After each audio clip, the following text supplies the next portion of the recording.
नमस्कार दोस्तों, स्वागत है आप सभी लोगों का स्टडी ग्लोस पर। दोस्तों, आज हम लोग बनारस के बारे में देखने वाले हैं। हम लोग काशी के बारे में देखने वाले हैं, काशी विश्वनाथ के बारे में देखने वाले हैं। हम लोग बनारस के बारे में आज ऐसे फैक्ट्स को देखेंगे और उसकी हिस्ट्री को देखेंगे कि आप लोग को जानकर सरप्राइज होगा कि जहां पर मुक्ति धाम, जहां पर मोक्ष मिलता है, वहां पर एक नया जीवन भी पलता है। आज बड़ा विस्तार में हम लोग देखने वाले हैं और मेरे लिए भी एक जबरदस्त एक्सपीरियंस होने वाला है आज का ये लेक्चर। आप लोग बड़ा ध्यान से सुनिएगा, क्योंकि जब मैं इसके बारे में न्यूज आर्टिकल्स में पढ़ रहा था तो मुझे भी अंदर से इतनी जिज्ञासा हुई कि मैंने इसका हिस्टोरिक जो पॉइंट ऑफ व्यू है उसकी तरफ मैं चला गया। मैंने अकबर के बारे में पढ़ा, औरंगजेब के बारे में पढ़ा, यहां तक कि वॉरेन हेस्टिंग्स के बारे में भी पढ़ा।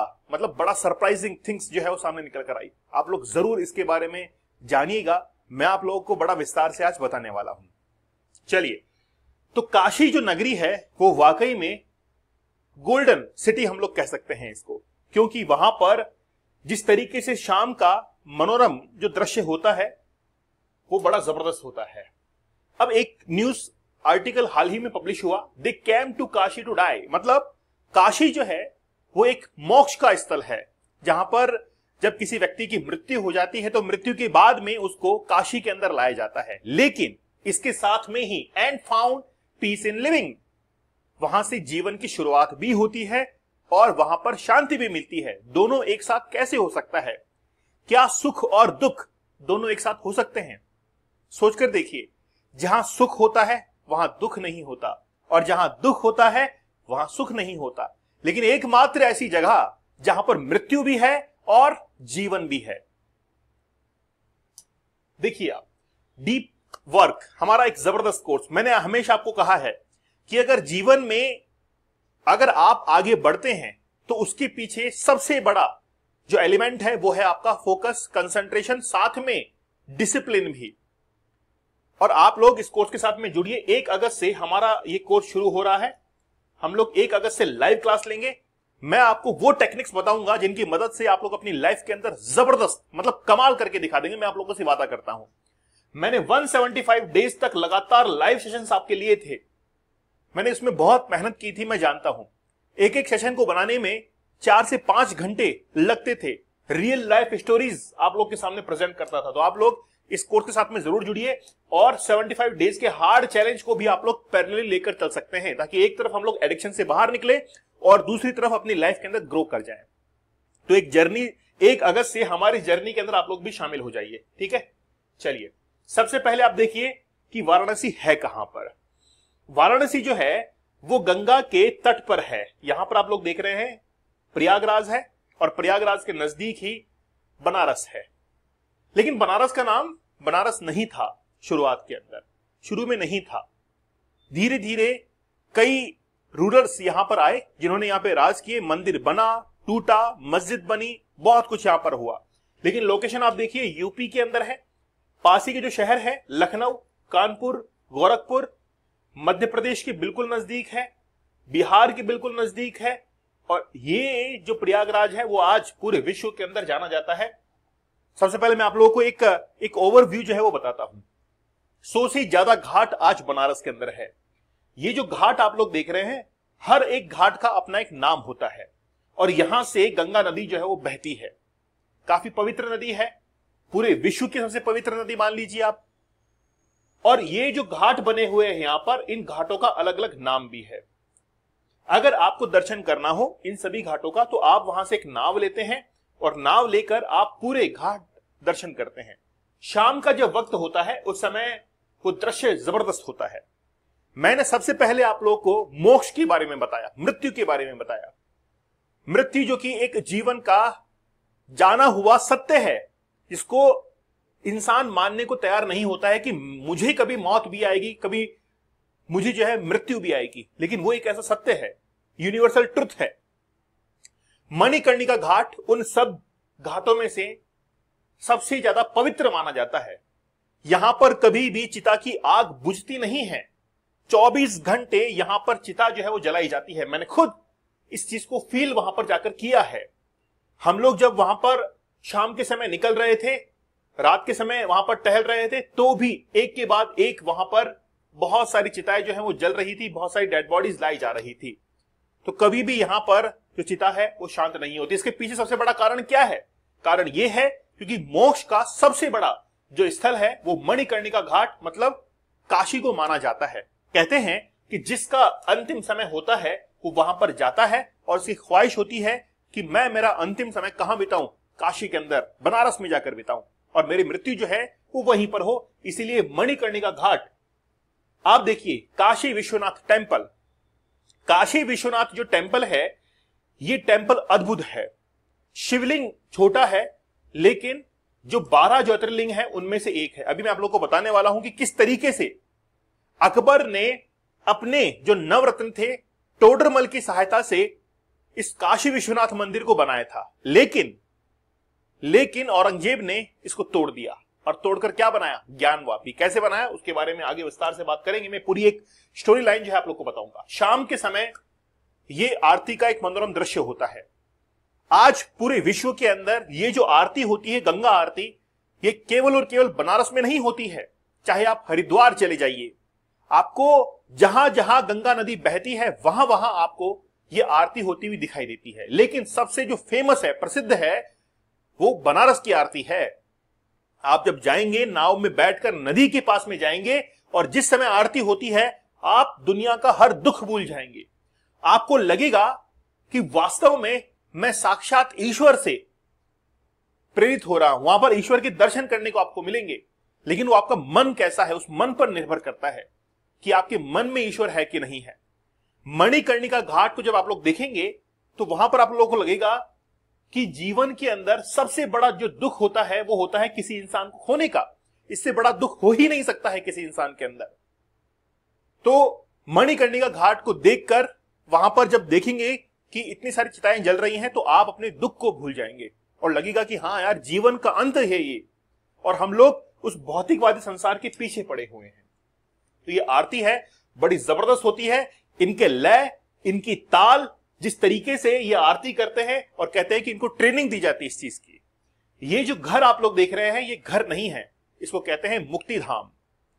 ये बनारस के अंदर बहुत सारे बने हुए हैं। मुक्ति धाम मतलब जब भी किसी बुजुर्ग को ऐसा लगता है कि मेरा अब अंतिम समय आ चुका है तो वो यहां पर जो मुक्ति घाट है, मुक्ति धाम है, वो यहां पर आते हैं, अपना अंतिम समय बिताते हैं और फिर वहीं पर उनकी मृत्यु हो जाती है। यहां तक कि इन मुक्ति जो धाम है इनमें से एक धाम ऐसा है जिसने 14,000 जो लोग हैं उनका अंतिम समय जो है वो देखा है। बिस्मिल्लाह खान को आप लोग जानते होंगे, जो कि शहनाई वादक और शहनाई के बादशाह माने जाते हैं। उनका जो संबंध है वो कहां से है? काशी से है, बनारस से है। स्वामी तुलसीदास जिन्होंने रचना की रामायण की और ऐसा माना जाता है कि उन्होंने भी अपना समय जो है वो बनारस के अंदर बिताया। जानते हैं कौन है? कबीर, जो कि जबरदस्त पोइट रहे हैं। आज भी हम लोग कबीर जी के दोहे पढ़ते हैं। उनका संबंध भी कहां से है? बनारस से ही है। और देखिए आप, ये जो संस्कृत विश्वविद्यालय देख रहे हैं, ये संस्कृत विश्वविद्यालय विश्व का सबसे प्रसिद्ध संस्कृत विश्वविद्यालय है, जहां पर सबसे ज्यादा, सबसे अच्छी संस्कृत की एजुकेशन दी जाती है। और ये पहला यूनिवर्सिटी केवल और केवल संस्कृत पढ़ाने के लिए ही बना है। आज भी सबसे ज्यादा मान्यता इसी विश्वविद्यालय की है। लेकिन अब हम लोग बात करेंगे कि आखिरकार बनारस का इतिहास क्या रहा है। मैंने एक ओवरव्यू आपको बता दिया है। मैं आपको लेकर चलता हूं एंशिएंट हिस्ट्री के अंदर अथर्ववेद में। खैर 5000 साल से भी पुराना इसका इतिहास है, लेकिन अथर्ववेद के अंदर सबसे पहले इसका उल्लेख मिलता है और वो बनारस के रूप में मिलता है। नाम शुरुआत से बनारस ही था, इसका शुरुआत से बनारस था। ठीक है। अब अथर्ववेद के बाद में समय जब बीतता है तो बहुत सारे रूलर जो है वो यहां पर राज करने के लिए आते हैं। मैं कुछ एक का आपको नाम बताऊंगा। आप देखिए, सबसे पहले हम लोग शुरुआत करते हैं इसे अकबर का। देखिए, अकबर ने यहां पर काशी विश्वनाथ जो टेम्पल है इसको अपने नवरत्न जो टोडरमल थे उनकी सहायता से काशी विश्वनाथ टेम्पल बनाया। ठीक है। लेकिन जब अकबर ने बनाया उससे पहले भी ये जो मंदिर था ये कई बार टूट चुका था। कई बार मतलब लगभग 5 से 6 बार इसको तोड़ा गया था, लेकिन अकबर ने वापस से इसको मंदिर को खड़ा कर दिया। और जैसे लिखा हुआ है काशी विश्वनाथ, मतलब पूरे विश्व के जो नाथ है, मतलब भगवान शिव को समर्पित। और ऐसा कहा जाता है कि भगवान शिव ने ही इस नगरी को बसाया है।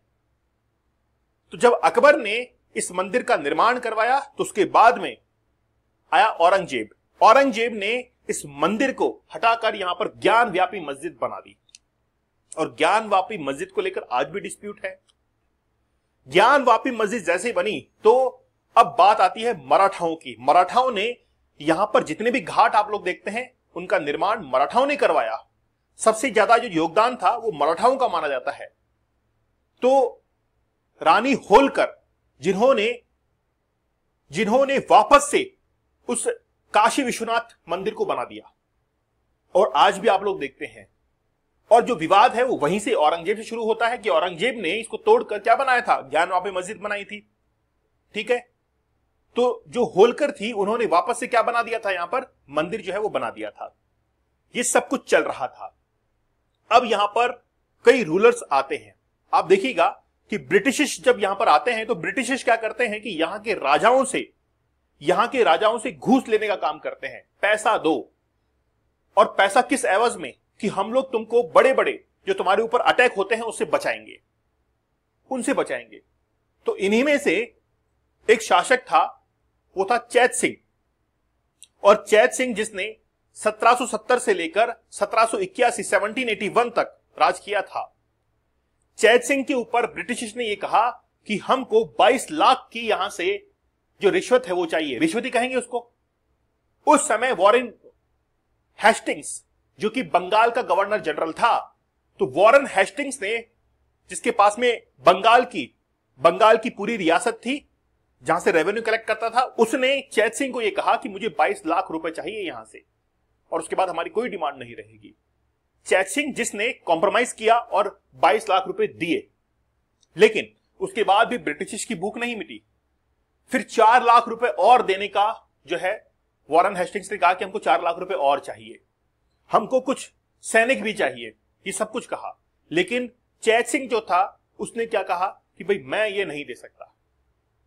अब दोनों के बीच में विवाद खड़ा हो जाता है। ब्रिटिश एक तरफ और यहां के रूलर चैत सिंह एक तरफ, दोनों के बीच में भिड़ंत होती है। और उसमें वॉरेन हेस्टिंग्स, मतलब ये जो ब्रिटिश थे वो हार जाते हैं, और वॉरेन हेस्टिंग्स महिलाओं की साड़ी पहनकर वहां से भाग जाता है।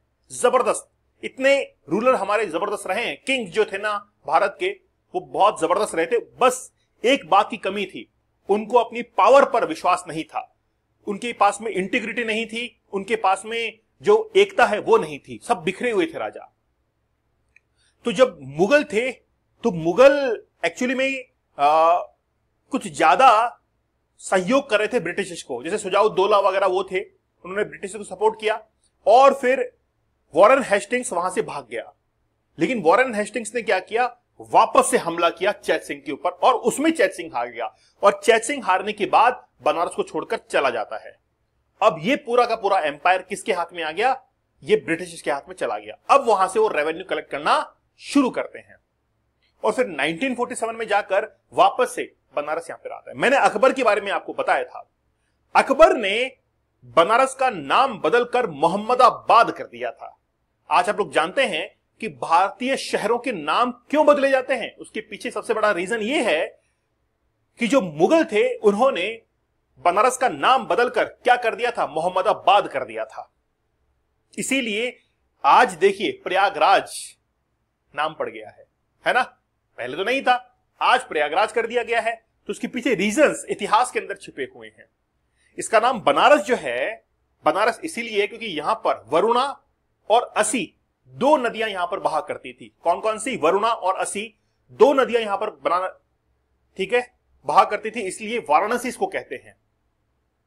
अब भगवान शिव ने यह कहा, मतलब शिव और पार्वती की संवाद के अंदर यह कहा गया कि जो वरुणा और असी नदियों के बीच में आकर बसेंगे उनको मोक्ष प्राप्त होगा। और वहीं से यह डिसाइड हो गया कि जो भी बनारस के अंदर आएगा, जिसकी मृत्यु यहां पर होगी, उसको मोक्ष मिलेगा। लेकिन मोक्ष के साथ साथ में नया जीवन भी है यहां पर। कैसे, आप देखिए कि जो लोग व्यक्ति यहां पर मोक्ष लेने के लिए आते हैं उनको ये समझ में आता है कि वाकई में हमने जो पिछला जीवन था वो निरर्थक था, वो भौतिकवादी संसार था जिसकी शुरुआत आज हम लोग यहां पर आकर कर रहे हैं, उसका तो अंत किया। आज से हम लोग नया जीवन यहां से शुरू करेंगे और वो जीवन होगा, वो सफर होगा अपने मोक्ष के लिए। तो एक तरफ मृत्यु और दूसरी तरफ जीवन, बड़ा जबरदस्त संगम है ये तो, है ना। इसलिए बनारस जो है वो जाना जाता है, बनारस हिंदू विश्वविद्यालय है। आप देखिए गौतम बुद्ध, देखिए गौतम बुद्ध ने अपना जो पहला उपदेश दिया था वो सारनाथ के अंदर दिया था। सारनाथ जो कि बनारस के बिल्कुल नजदीक है। जैन धर्म के 4 जो तीर्थंकर थे उनका जन्म बनारस के अंदर हुआ। तो बुद्धिज्म, जैनिज्म, हिंदुइज्म सबका स्थल बनारस माना जाता है ना। जबरदस्त। तो आज हम लोग बनारस को इसलिए जानते हैं, बनारस की तंग गलियां, भीड़ भाड़ और बनारसी पान। मैंने खुद ने इस चीज को फील किया है। मैं जुलाई 2024 में वहां पर गया था। ऐसी ऐसी गलियां, मतलब एक गली में घुसेंगे पता नहीं कहां निकल जाएगी वो, लेकिन सारी की सारी जो गलियां हैं वो निकलती हैं घाट की तरफ। 80 घाट, 100 घाट, बहुत सारे घाट ही घाट बने हुए हैं। और ये घाट मराठाओं ने रिनोवेट भी करवाए और बनवाए भी, इसलिए आज हम लोग बनारस को जानते हैं। ठीक है, ये पूरा बनारस के बारे में था, मृत्यु और जीवन के बारे में। दोस्तों आप लोग हमारे डीप वर्क कोर्स के साथ में जुड़िएगा। The power of focus. Bill Gates, Elon Musk, Ratan Tata, Mark Zuckerberg, इन्होंने अपने जीवन को इन्हीं टेक्निक्स से बहुत आगे बढ़ा दिया। तो वो टेक्निक्स आप लोग सीखिएगा। 1 अगस्त से हम लोग इस कोर्स की शुरुआत कर रहे हैं। फोकस कूपन कोड यूज करके आप लोग काफी कम प्राइस में इस कोर्स को ले सकते हैं 1 अगस्त से पहले और आप लोग पैरेलली 75 डेज के हार्ड चैलेंज को लेके चलिएगा। मैं चाहता हूं कि हर एक यूथ जिसको एग्जाम देना है, जिसको अपने बिजनेस को ग्रो करना है, वो अपने एडिक्शन को छोड़े और अपनी लाइफ को ग्रो करे। ठीक है, आप लोग मुझे टेलीग्राम और इंस्टाग्राम पर ज्वाइन कर सकते हैं, दीपक इंद्रा ऑफिशियल। चलिए मिलते हैं आप लोगों से अगले सेशन में, तब तक धन्यवाद, थैंक यू, जय हिंद।